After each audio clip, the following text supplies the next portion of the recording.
Khelcom matin officiel di tànneefu Serigne Saliou moomeelu askan wi. leen gën di abonné tey partage vidéo yi. Khelcom matin di télé bi jiitu ci seeni bëgg-bëgg taxaw temm ngir di la yeggee xibaar yu wér te wóor. salaamaaleykum mbooloo. maa ngi leen nuyu di leen fas yéene jottali action bi amoon fii. sama rakk moo koyoon di sàmm. ñëw ci mbooy bi ngeen taxaw nii. léegi borom tool ñu fekk ko foofu ci mbooy bi.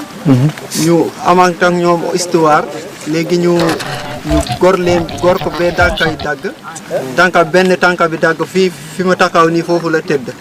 mu ngi nii fii. ci ngeer yi nekk léegi.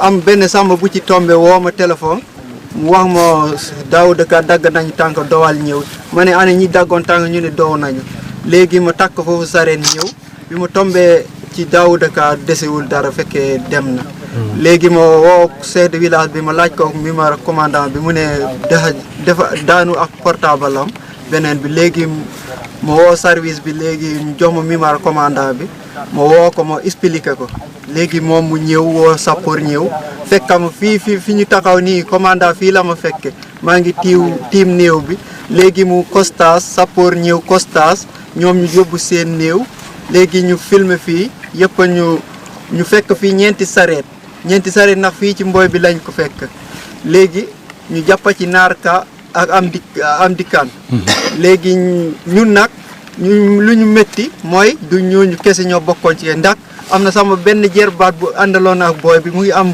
bi ànd ak ki gaañu mu ngi am fukki at ak juróom léegi mu ne du ñaar ñooñu ñoo ko reñ am na ñeneen ñi bokkoon ci histoire bi am na ku jóge tool bee ñëw bàyyi foofu soxnam am na ñeneen ñi jóge tool bi di doon naaf ñëw bokk ci histoire bi. léegi yéen yow bi nga ñëwee tim ko lan fan nga gis ñu gor ko lan ak lan si tànk bi rek ko. tànk bi dagg nañu ko. fii des tuuti.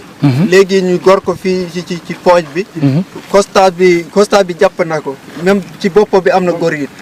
léegi mu ngi tëdd fii commissaire bi mu ñëwee for na fii ay dàll ñoom for nañ fi ay dàll ak ay yet nañ la ñu reyee nit ci biir tool dàll yooyu desuñu foofu. waaw ak tengaadi yooyu ak yet yu gudd yooyu gopp yooyu. kon kay fekkonte ne ci biir tool bi lañ histoire bi amoon matériel yooyu duñ ko fekk fii. kon yéen jàpp ngeen duggul ci biir tool fii lañ ko rey loolu lañ jàpp. waaw man ma tombé foofu ci histoire bi ñu maa ngi tedd fii. di dee nan lañ koy reyee ci am problème amee ci biir tool mu dow be fii tànk bee kenn mënul dow.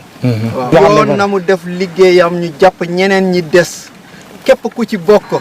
nañ yoon def liggéeyam téye ko kee bu ñu nag commandant brigade bi kee bu ñu ci kenn na mu def continuer ci liggéeyam.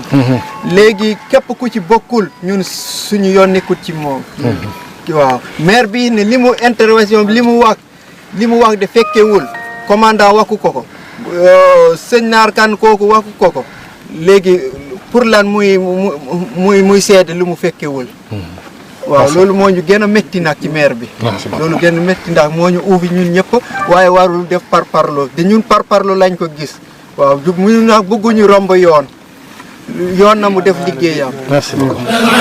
yii na ngi ànd ak Khelcom matin di télé bi jiitu ci seeni bëgg-bëgg taxaw temm ngir di la yeggee xibaar yu wér te wóor.